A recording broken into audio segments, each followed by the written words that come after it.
बाराबंकी की सियासत में पूर्व मंत्री संग्राम सिंह वर्मा का परिवार एक बड़ी अहमियत रखता है। हमारे साथ सुरेंद्र सिंह वर्मा जी बैठे हैं और उनकी धर्मपत्नी शीला सिंह जी हैं। और सुरेंद्र सिंह को भी सियासत का चाणक्य कहने लगे हैं बाराबंकी के लोग।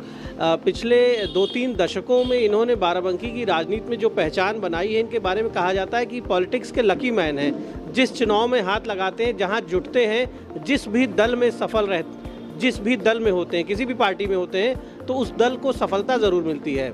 और अपनी पत्नी को विपरीत परिस्थितियों में भी इन्होंने जिला पंचायत का अध्यक्ष बनाया था।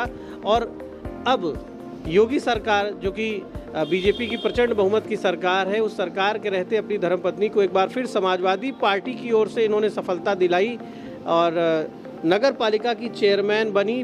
प्रचंड बहुमत के साथ, बहुत बड़े मार्जिन के साथ इन्होंने चुनाव को जीता है। सुरेंद्र जी, ये जो एक आपका लंबा अनुभव हो गया राजनीति में और आपके बड़े भाई मंत्री भी रह चुके हैं, कठिन परिस्थितियों में, विपरीत परिस्थितियों में भी कैसे अपने पक्ष में चीज़ों को किया जाए, इसके बारे में कुछ मार्गदर्शन करिए। जो नए बच्चे राजनीति में आ रहे हैं, कुछ उन्हें बताइए।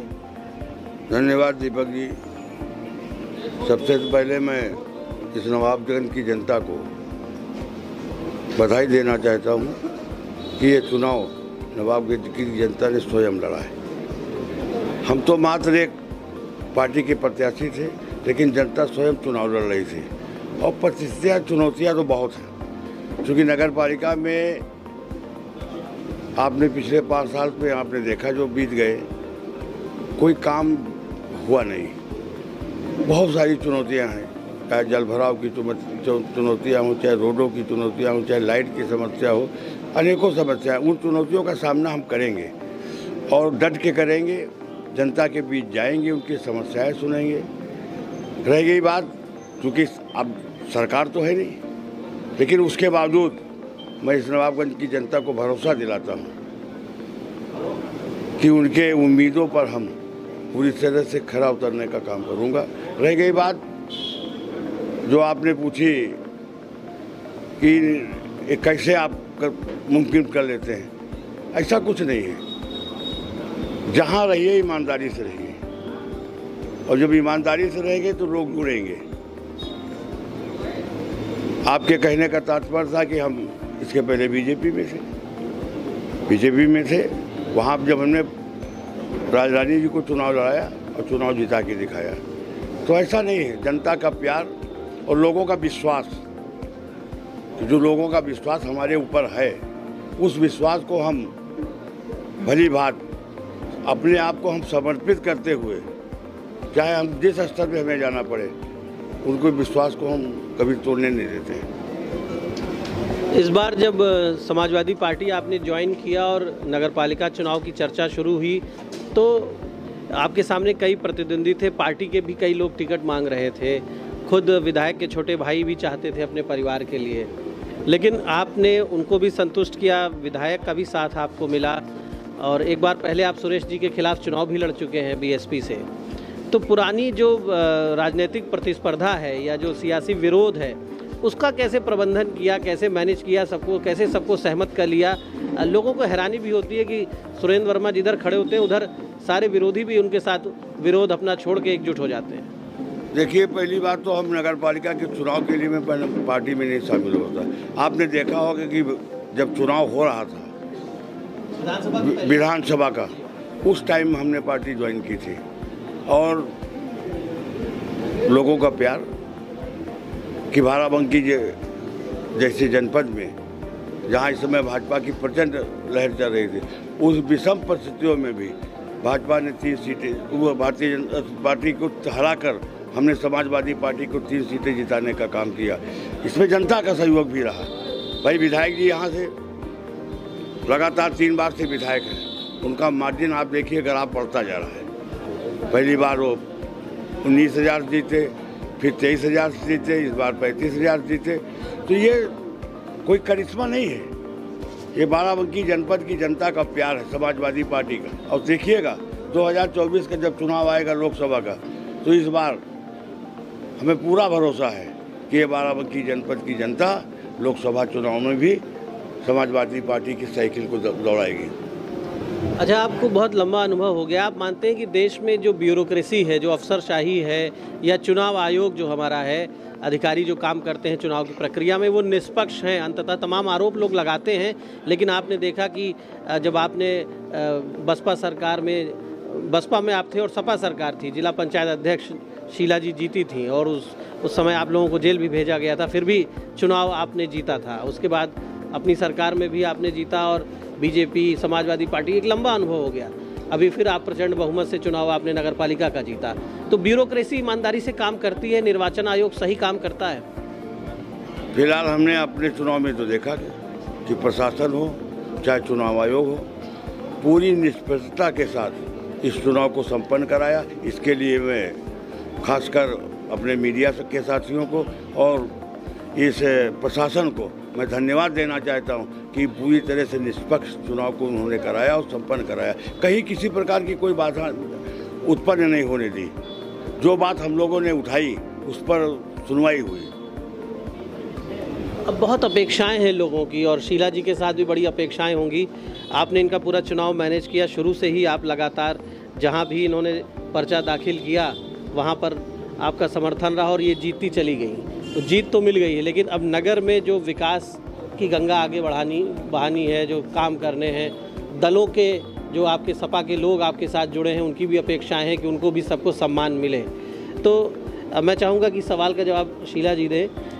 कितना तैयार हैं आप इस बड़ी जिम्मेदारी के लिए और कितना समझा है आपने कि क्या क्या ज़रूरतें हैं, क्या क्या करना है हमको शहर में?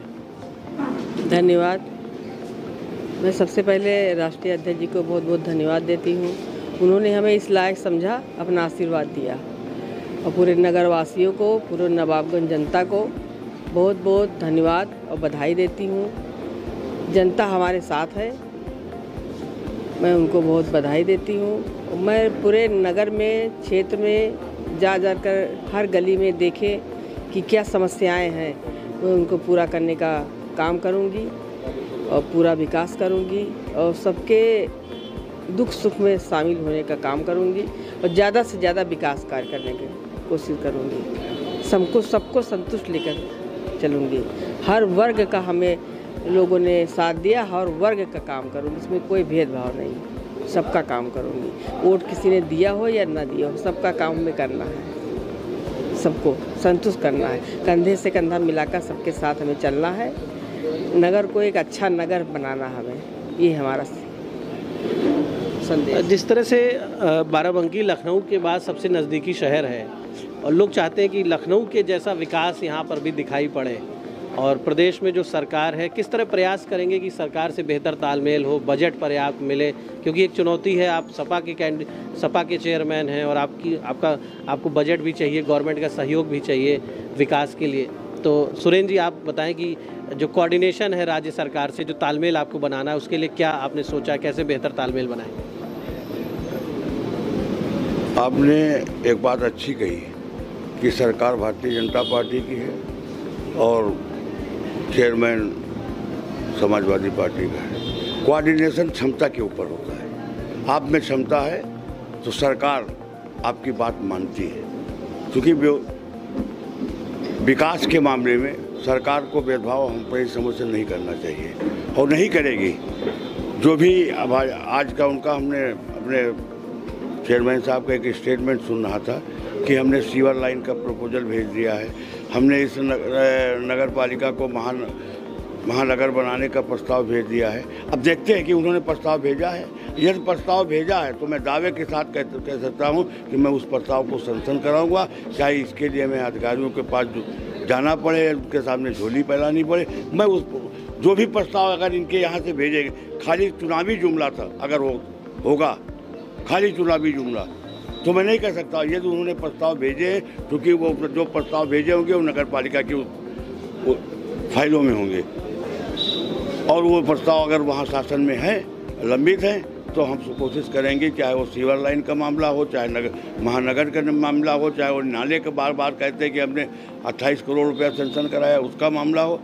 अगर ये ईमानदारी से उन्होंने प्रस्ताव भेजे तो मैं उनको पूरा कराने का प्रयास करूंगा। खाली चुनावी जुमलेबाजी अगर होगी, क्योंकि चुनावी जुमलेबाजी उन्होंने की है पिछले 5 साल, इसके पहले की नगर पालिका में उन्होंने काम कराए, जो 5 साल स्वयं रंजीत बाजू जी रहे, सरकार से भी पैसा लाए।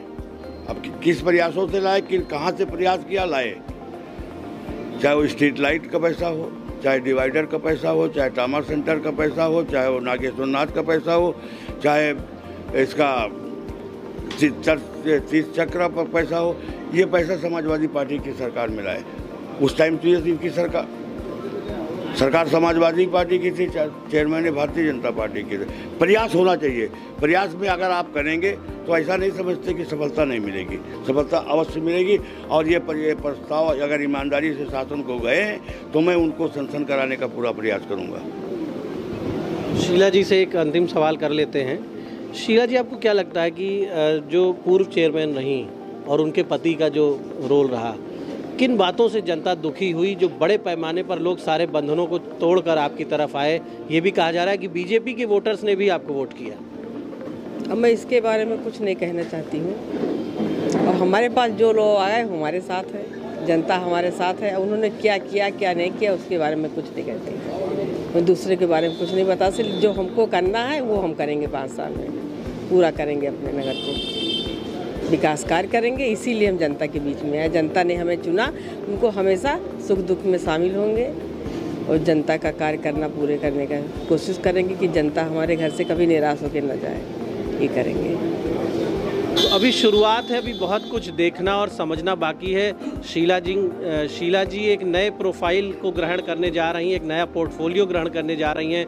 अभी जिला पंचायत अध्यक्ष का रहने का अनुभव है इनको, लेकिन नगर पालिका में पहली बार नगर पालिका की कार्यप्रणाली को समझेंगी। हालांकि इनके पति सुरेंद्र जी बहुत अनुभव रखते हैं और सुरेंद्र जी का लगातार साथ और मार्गदर्शन इनको मिलता रहा है, यही वजह है कि लगातार सफल हुई हैं। तो नगर पालिका का जो संचालन है वो भी, उसमें भी सुरेंद्र जी का एक पूरा रोल होगा, बड़ी भूमिका होगी।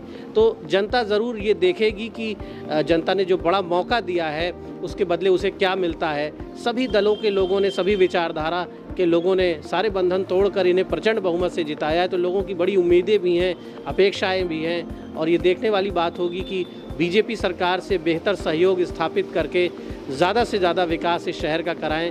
शहर की तमाम नालियां हैं जो महीनों साफ़ नहीं होती है, तमाम मोहल्लों से कूड़ा नहीं उठाया जाता है। रोज़ सुबह जब लोग मॉर्निंग वॉक के लिए निकलते हैं तो शहर में सैकड़ों स्थानों पर कचरा जलाया जाता है, प्लास्टिक जलाया जाता है, उससे दुर्गंध होती है, उससे प्रदूषण होता है, बच्चों को स्कूल जाने में सुविधा होती है। ये सारी चीज़ें हैं और बेहतर होगा इनके लिए कि हफ्ते में 1 दिन कम से कम किसी 1-2 वार्डों का निरीक्षण करें, मॉर्निंग में निकलें, फील्ड में निकलें और देखें कि शहर की वास्तविक स्थिति क्या है। दफ्तरों में एसी कमरों में बैठ के जिन लोगों ने नगर पालिका का संचालन किया, जनता ने उन्हें एक संदेश दिया है और इन्हें भी एक संदेश दिया है कि आप कुछ बेहतर करिए। बेहतर करेंगे तो जनता ज़रूर आपके साथ रहेगी, नहीं तो जनता आने वाले समय में अपने फैसले बदल भी सकती है। द इंडियन ओपिनियन के लिए बाराबंकी से दीपक मिश्रा।